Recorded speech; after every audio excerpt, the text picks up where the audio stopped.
언어의 힘이 얼마나 강력한지 알고 그것을 잘 이용하는 사람이 있는가 하면 반대로 언어의 힘에 이용만 당하는 사람이 있는데요.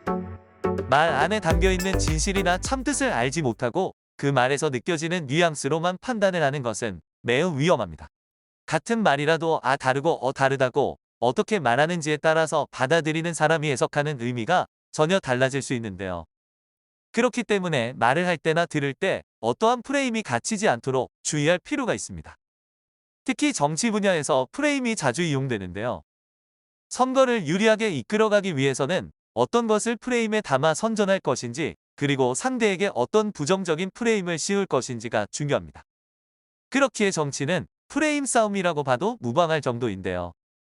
실제로 각 정당에서 내세우고 있는 가치가 무엇인가 보다 시민들에게 어떻게 비치는지, 그리고 상대를 어떻게 비치게 할 것인지가 선거의 당락을 좌우합니다. 정치나 선거에 관심이 있는 사람들은 정치인들이 내세우는 공약에 대해 자세히 들여다보면 사실이 무엇인지 파악할 수 있을 것입니다.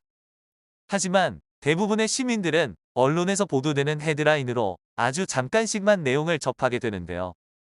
그렇기에 왜곡된 진실을 받아들이게 되고 프레임에 갇히기 쉽습니다. 오늘 소개할 조지 레이코프의 코끼리는 생각하지 마는 이러한 프레임에 관해 이야기하고 있습니다. 지금껏 우리가 깊게 생각해 보지 않았던 언어에 담긴 파워에 대해 상세하게 알려주는데요. 이미 알고 있는 이야기라고 생각하는 분들도 있겠지만 이러한 사실에 대해 전혀 짐작도 못했기에 깜짝 놀라는 분들도 있을 것입니다. 우리가 그동안 얼마나 언론의 노예로 바보처럼 살아왔는가 깨닫게 되는 계기가 되기도 하는데요. 정치인들이 무엇을 노리고 이렇게 발언을 하는지 그 이유를 알게 됨으로써 이제 더 이상 농락당하지 않고 본질을 파악할 수 있게 됩니다. 이 책의 저자는 조지 레이코프로 인지언어학의 창시자입니다. 세계적으로 유명한 언어학자로 알려져 있는데요. 세계 각국의 주요 대학에서 강연한 바 있으며 라디오 토크쇼와 TV 프로그램에 출연하기도 했습니다. 현재는 UC 버클리에서 교수로 재직 중인데요. 언어 전문가가 정치에서 프레임 구성이 어떻게 이루어지는지 예를 들어 책에서 설명하고 있습니다. 우리나라 정치와 미국의 정치는 사회적인 배경도 많이 다르고 방법에서도 차이가 있기 때문에 모든 부분을 다 동일시하기라 어려운데요. 그럼에도 나라에 관계없이 정치에서 프레임 싸움이 중요하다는 것은 누구도 부정하기 어려운 사실이므로 흥미롭게 읽어나갈 수 있습니다. 그리고 이 프레임은 정치 분야에만 적용되는 것이 아니라 정말 다양한 분야에 적용되며 일상생활에서 주변인들과 대화를 할 때에도 이용될 수 있기 때문에 주목할 필요가 있는데요. 나는 정치에는 관심이 없으니 나하고는 관계없는 책이라고 생각하고 무시할 만한 주제가 아닙니다. 일상생활 어디에나 적용될 수 있으며 실제로 우리 생활 곳곳에 스며들어 있기 때문에 프레임에 갇혀 본질을 보지 못하는 많은 이들에게 권하고 싶은 책입니다. 그렇다면 도대체 프레임이 무엇일까요? 자주 사용하고 듣게 되는 단어이지만 정확하게 어떤 의미를 갖고 있는지는 잘 모르고 있을 수 있습니다. 얼핏 혹은 어렴풋이 알 것 같기도 한데 명확하게 정의하기는 어려울 수도 있는데요. 프레임은 틀을 뜻합니다. 우리가 무언가를 어떻게 바라볼지 그 방향을 형성하는 틀이 바로 프레임이라고 할 수 있습니다. 언론 보도와 관련되어 가장 자주 사용되는데요. 실제로 어떠한지는 관계없이 규정한 틀에 넣어 어떠한 이미지를 부여하는 것이 프레임에 가두는 것입니다. 이러한 프레임은 유권자들의 표심을 가르는데 결정적인 요소가 되는데요. 정책이 훌륭하냐, 그렇지 않으냐보다 후보자의 정책에 어떤 프레임이 씌워져 있는지가 결정 요소가 되는 것입니다. 그리고 그 후보자의 실질적인 능력보다는 그 후보자가 갖고 있는 프레임의 이미지가 어떠하느냐를 두고 투표를 할 것인지 말 것인지 판단이 이루어지는데요. 책에서 소개된 예를 들어보겠습니다. 우리나라에서도 유명한 오바마 케어가 부정적 프레임의 예시인데요. 길거리에서 행인들한테 오바마 케어와 저렴한 건강보험법 중에서 어떤 것이 더 좋은지 물어봤습니다. 사람들이 압도적으로 저렴한 건강보험법이 좋다고 대답했는데요. 사실은 오바마 케어와 저렴한 건강보험법은 같은 법안이었습니다. 하지만 어떤 것으로 이름을 붙이는지에 따라서 사람들의 선호도가 달라지게 되는데요. 본질적인 내용은 동일하지만 오바마 케어라고 하면 거부감을 느끼고 저렴한 건강보험법이라고 하면 호감이 느껴지는 것입니다. 이러한 언어의 힘을 잘 알고 어떻게 부정적 프레임을 씌울까 고민하던 극우 세력이 건강보험법안에 오바마케어라고 새롭게 이름을 붙인 것인데요. 건강보험법안에 오바마케어라고 이름을 붙인 후에 정부가 보험산업을 장악하려고 한다고 부정적인 이미지를 지속적으로 주입시켰습니다.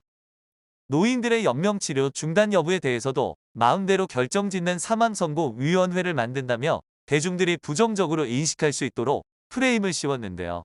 사람들은 실제 오바마케어의 내용에 대해 자세히 알아보고 관심을 갖기보다는 언론에서 어떻게 보도하는지에 대해서 잠깐씩만 들을 뿐입니다. 그렇기에 본질적인 내용을 알기보다는 누군가 조작한 이미지대로 내용을 파악하게 되기 쉬운데요. 오바마케어를 책에서 예시로 들었지만 우리나라에서도 김영란법과 민식이법 등을 떠올려보면 언어가 얼마나 파워풀한 힘을 갖고 있는지 감이 잡힐 겁니다. 부정청탁 및 금품 등 수수의 금지에 관한 법률이라고 말했을 때와 김영란법이라고 말했을 때는 느낌이 달라지는데요. 민식이법도 마찬가지입니다. 민식이법이라고 했을 때와 도로교통법과 특정범죄 가중처벌 등에 관한 법률이라고 말했을 때 임팩트가 달라집니다. 어떠한 프레임을 씌우면 기억에도 쉽게 남을 뿐만 아니라 영향력도 커지는데요. 프레임으로 어떤 것을 규정하고 그것에 어떤 이미지를 부여하는지에 따라 막강한 긍정적 힘을 가질 수도 있고 부정적 힘을 갖게 될 수도 있습니다. 요즘은 너무나 쉽게 무언가를 정해내리고 프레임에 가두기 쉬운데요. 명품이나 브랜드 커피를 좋아하면 다른 것들은 고려하지 않고 그 사실만으로 된장녀라는 프레임을 씌웁니다. 김치남, 김치녀, 남충, 퐁퐁남, 한남, 한여 등 정말 많은 부정적 프레임들이 존재하는데요. 이러한 언론 플레이에 선동되지 않고 진실을 파악하기 위해 대중들이 깨어있을 필요성이 있습니다. 누군가가 원하는 대로 그리고 조작하는 대로 그 방향에 맞추어서 파도 휩쓸리듯 따라가기보다는 어느 곳이 길이고 어느 곳이 바다인지 잘 파악하고 걸어가야 할 텐데요. 책의 제목이 왜 코끼리는 생각하지 마인지 궁금할 수 있습니다. 인간의 뇌는 어떤 단어를 들었을 때 뇌 안에서 그 단어와 관련된 프레임이 활성화되는데요. 누군가 코끼리는 생각하지 마 라고 말했을 때 사람들은 오히려 코끼리를 생각하게 됩니다. 어떤 프레임을 부정하게 되면 오히려 그 프레임이 활성화되는 것인데요. 그리고 그 프레임은 자주 활성화될수록 더욱 강해집니다. 예를 들어서 설명하면 더욱 쉽게 이해할 수 있는데요. 나는 사기꾼이 아닙니다라고 말을 하면 그 사람은 본인이 사기꾼이 아니라고 증명하고 싶어서 말을 한 것인데 사람들은 오히려 그 사람이 사기꾼이라고 생각하게 될 확률이 더욱 높아집니다. 그 사람에 대해 갖고 있던 부정적 이미지의 사기꾼이라는 프레임이 씌워져 버렸기 때문인데요. 그리고 그 사람이 본인이 사기꾼이 아니라고 반복할수록 사람들의 뇌에서 사기꾼이라는 프레임은 더욱 강력해지고 끝내 그 사람을 사기꾼으로 강하게 인식하게 되는 것입니다. 19대 대선에서 안철수 후보는 대선 후보 TV 토론에서 제가 MB 아바타입니까? 제가 갑철수입니까? 라고 했는데 사실 여부보다는 MB 아바타, 갑철수라는 이미지만 부각되는 치명적인 실수를 했습니다. 이 책에 나오는 기본적인 메커니즘만 이해했으면 그러한 실수가 없었을 것인데 안타깝네요. 이러한 언어적 비밀을 알고 있으면 평소에 생활을 하면서 어떤 것을 주의해야 하는지 알 수 있는데요. 어떤 것에 씌워진 프레임 대신 본질에 더욱 가깝게 다가갈 수도 있고 나 자신이나 나에게 소중한 것들에게 부정적 프레임이 씌워지지 않도록 조심할 수도 있습니다. 조지 레이코프는 프레임은 부정하게 되면 프레임이 활성화되므로 정치 담론에서 상대의 의견을 반박할 때 상대의 언어를 쓰지 않아야 한다고 주장합니다. 상대편의 언어를 그대로 사용해서 그 의견을 반박하게 되면 대중들의 머릿속에 오히려 그 프레임이 더 활성화되고 강해지기 때문인데요. 그러한 결과로 내가 주장하고자 하는 관점은 약화됩니다. 그러므로 본인의 주장을 펼칠 때는 본인의 언어를 사용해야 하고 상대의 언어를 사용해서 말하는 것을 피해야 합니다. 그렇기에 본인이 사기꾼이 아니라는 것을 증명하고 싶다면 나는 사기꾼이 아닙니다라고 상대방의 언어를 써서 말하기보다는 나는 정직한 사람입니다라고 말하면서 본인이 왜 정직한 사람인지 이유를 설명하는 것이 훨씬 효율적입니다. 그래야 사기꾼이라는 부정적인 프레임에 갇히지 않을 수 있고 본인이 정직한 사람이라는 긍정적인 프레임을 쓸 수 있는데요. 이 책은 정치와 관련된 내용을 많이 다루고 있기 때문에 정치에 관심이 있는 사람들이라면 더욱 흥미롭게 읽을 수 있습니다. 하지만 정치에 관심이 없는 사람이라고 할지라도 충분히 읽어볼 만한 가치가 있는데요. 정치 분야뿐만 아니라 기업의 마케팅 분야에도 프레임은 밀접한 관계가 있기 때문입니다. 통신기기의 발달로 전 세계에서 정보 교류가 빠르게 이루어지고 있는 요즘과 같은 시대에 살고 있는 현대인들이라면 프레임의 중요성에 대해 인지해야 할 필요성이 있는데요. 하루에도 방대한 양의 정보를 접하면서 살아가는 현대인들이 그 수많은 정보들 속에서 프레임을 거두어내고 객관적으로 정보를 읽어낼 수 있어야 합니다. 그래야 세상이 보다 나은 방향으로 나아갈 수 있으며 더 많은 사람들에게 기회가 주어질 수 있는데요.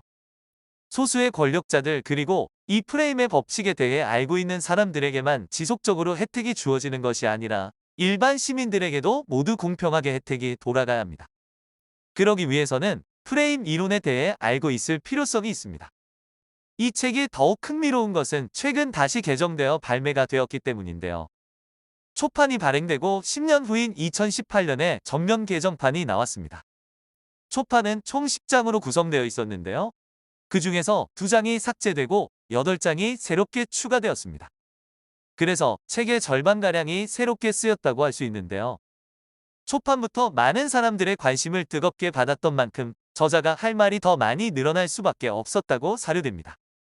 시간이 흐른 만큼 현재의 쟁점을 다룬 이야기들이 추가되었는데요. 다가오는 3월에 제20대 대통령 선거가 우리나라에서 진행됩니다. 선거 전에 읽어보면 좋을 만한 책인데요.